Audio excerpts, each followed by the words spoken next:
Takže to máme 18:22. Což je...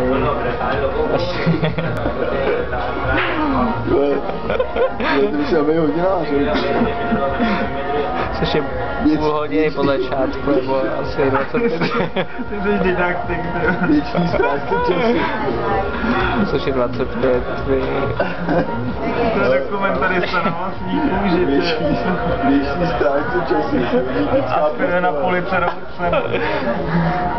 Pokusy na sobě, Marie Curie. 35. Ta ruská, jak se nějaká polerou, aby zjistila, jestli živý 35 minut po začátku, 20 minut po první a 10 minut po druhý.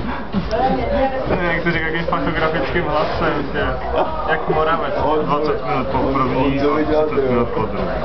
Děkujeme, vážení přátelé, a dobrou noc. Dohromady půl hodiny. Ale teď už to je lepší než ten minulý. A mezi tím to tak jako nebylo dobrý.